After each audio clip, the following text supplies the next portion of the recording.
Another released WWE star is said to be returning to the company very soon. AEW tried to block a Jon Moxley match, and WWE changed their minds on an NXT call-up, so stay tuned. So right now everybody is talking about Bray Wyatt, about Wyndham Rotunda, but what about his relatives? Let's talk about one of those. Brian Alvarez of Wrestling Observer has confirmed that Bo Dallas is expected back in WWE, and I quote, very soon. Ooh. Dallas was released from WWE in April of last year.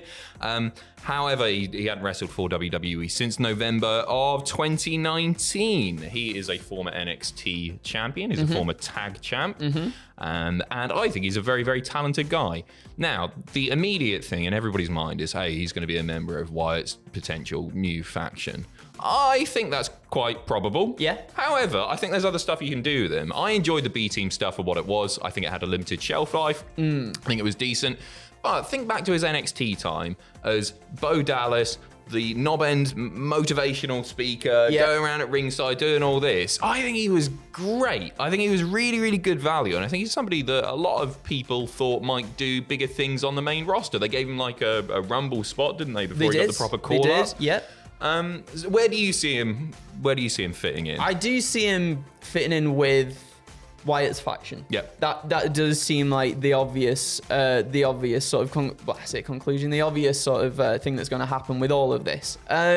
However, I wonder if we get sort of maybe a thing. Do you remember when Braun Strowman and Bray Wyatt had that match together, and Wyatt was like, the Fiend was trying to coax Braun Strowman back to like being on his side, kind of thing.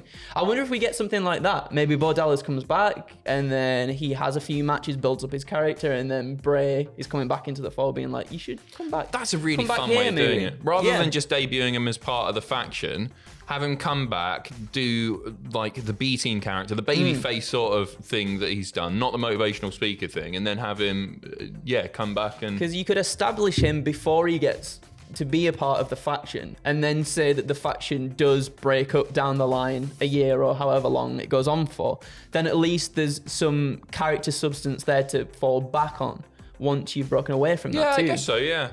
What's Curtis Axel doing? Because he was producing, wasn't he? I feel like he was let go, but I can't remember off the top of my head. I think he might have been. Him and someone else that I can't remember either. Because, we saw them on TV a few times, didn't we? Yes. And then not long after that, I think it was reported that they'd been released. Yeah, I don't think he's working backstage. Ooh. Correct me if I'm wrong, comment section. Over to AEW now, and AEW tried to block a certain Jon Moxley match. This is GCW. What's going on here, Andrew? So Fightful Select reporting on October 7th. On October 7th, we'll get there eventually. It was announced that Jon Moxley... Like a dial-up modem, that. It was, wasn't it? If you play it backwards, who knows what could happen. It's a Bray Wyatt tease, another one, you're joining. On October 7th, it was announced that Jon Moxley had re-signed with AEW through 2027, with the note that he'd be exclusively wrestling for AEW and their international partners. GCW sources claim that AEW didn't want Moxley to do the announced main event between him and Nick Gage. It was a title for career match. And have asked their talent to not work GCW dates for months. Moxley had insisted on finishing out his run there and is not currently scheduled for any future Game Changer wrestling dates. On Friday, obviously, if you watched it, Moxley lost the GCW Championship to Gage at GCW Fight Club Night 1, which will be Moxley's last night in Game Changer Wrestling. We saw the Firm turn up as well, MJF's little stable, W. Morrissey chokeslamming Moxley onto like a lot of glass and everything like that as well. Fightful also goes on to say those that we spoke to believe that Moxley will still have the ability to work independent dates, but believe it will be on a surprise basis if it ends up happening. In the past, when Moxley would work indie dates, most of the shows there, obviously, they'd throw everything that they could into that to make it one of the biggest shows as a result of Moxley being on it. I think it would have been a real shame for Moxley not to have done the match where he was GCW champion. If AEW tried to block that, and I don't really fully get the try to block it thing, because he is under contract and they could have blocked it, right? They could have contractually, they could have just gone, no, it's definitely not happening. Maybe Moxley went, I should probably finish up there. properly. But it would have been a real shame for him not to drop that title and to have to like relinquish it in some other way. Yeah, me too. It just feels, obviously with him in AEW at the moment, being sort of like the fighting champion that he is and everything that he's done over the summer when Punk was away, I think for him to relinquish the GCW championship would kind of also diminish that, he's this fighting champion.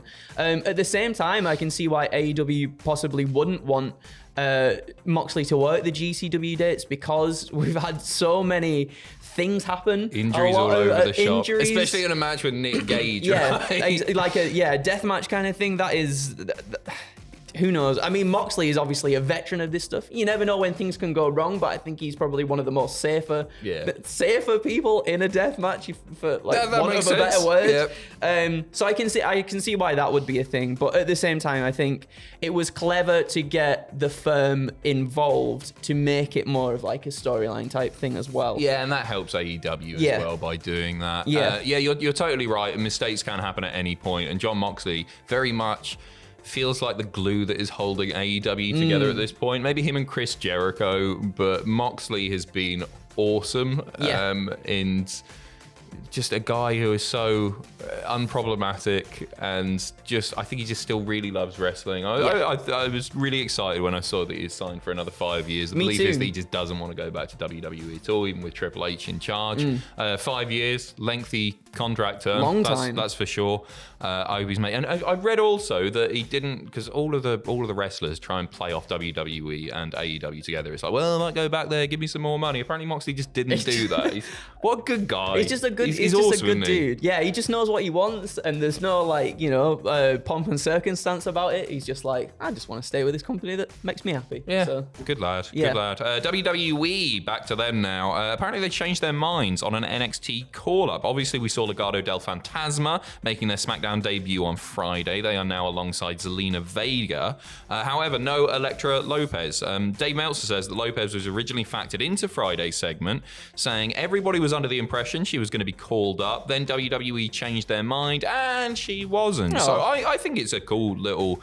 I think it works. Zelina Vega partnering with Legado del Fantasma is good. Somebody that can get physical once in a while, but I'm not going to lose any sleep by not seeing Zelina Vega wrestle on the weekly, to be honest. I think she's a better manager. I think she's a better manager. Yeah, I absolutely agree. I think she'd be a great mouthpiece for Legado del Fantasma. Even though Santos Escobar is good on the mic as well, I just think Zelina Vega's just got something. She's very, very good at it, isn't she? When she's on the mic, she's very, very good. Elektra Lopez, I was kind of hoping she would get called up to SmackDown, though, because the SmackDown women's roster is thin. I'm glad she wasn't. Really? Sounds horrible. I don't think she's ready. I think she's still pretty green. And I talked about this on the live stream, but the thing that I would compare it to is Carmella not getting called up with Enzo and Cass. That was the best possible thing for Carmella in the long run, because she became a big star on her own. Had she been called up, she still wasn't quite there yet, and I think a lot of people might have been disappointed by what she was doing. She was still a good mouthpiece, and she was really good value with Enzo and Cass.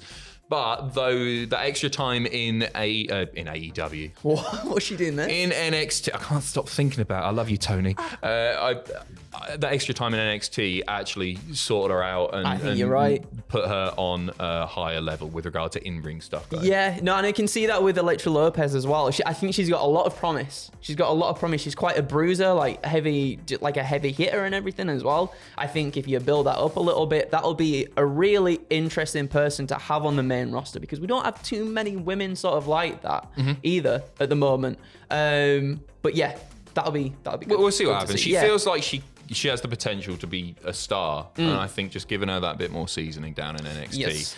And finally, let's talk about Saraya. She's claimed to have never discussed an in-ring return with WWE. She's been chatting away on Twitch, saying she never had the conversation with WWE about returning to the ring.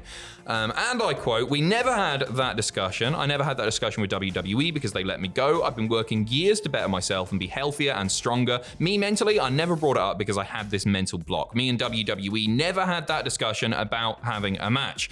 I never brought it up to them about me potentially wrestling. If I was to talk to them about it, I'm sure they would do the research. I wasn't mentally ready. It still makes me nervous, but I'm way smarter about it. I know what I can and can't do. I'm not expecting to do 6 German suplexes off the top. I'm not that wrestler anyway. I'm not looking to bump around like crazy like I did before. I need to make adjustments and be smart about it. I'm very aware of what I can and can't do. It's really good to see that she is thinking about that, and we're making it clear, right? We're not going to see the Paige of old. I think that's a good thing. I'm still really worried about it. I'm glad that. Am I glad? AEW have found a doctor who has cleared her.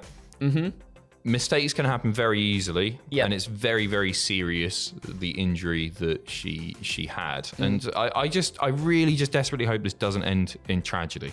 Because seriously, it could do. And it seems a horrible thing to speculate about. I truly hope that Paige has some brilliant matches. I hope she's very happy in what she's doing. She knows her body better than I do, and medical experts do, that's for sure. But I do know it's a very serious injury, and I hope nothing goes wrong. Yeah, me too. I think hopefully the people that she's in the ring with, there's going to be a lot of sort of obviously talk and build up to these matches. I'm hoping that perhaps her deal is she just works the big shows rather than just stuff week to week. It sounds like she knows that things can go wrong as well, and she's taking as much caution as she possibly can too. So I think when we do get those matches, there will be very much talked through, very much like not just as off the cuff as what some other matches might be. I think things will definitely be planned 100%, know where things are going to happen and whatnot. So she's in there with one of the best in Britt Baker. Absolutely. That's a good start. That's a very good start. I don't know if I fully believe it. I thought that like she had loads of discussions with WWE and they wouldn't clear her. I thought she was desperate to return, and that was the whole thing. So maybe I've misunderstood this in some ways. Anyway, we send our best to Saraya. Very excited. I don't want to pretend I'm not excited to see her back in the ring. I'm just a little bit cautious, as she is, and that's very important. Anyway, that's your lot. We might be back for more later. If not, we've got an Antonio Inoki video going up, a long form bit of content. Tom and Sam chatting away about some of Antonio Inoki's craziest stories. You'll be shocked to hear that it's only an hour long because that guy had one hell of a life. So stay tuned to that. It's going to be on the podcast feed as well this evening. And we will see you soon. Yeah. Love you. Bye. Kiss. Tosser. Bye.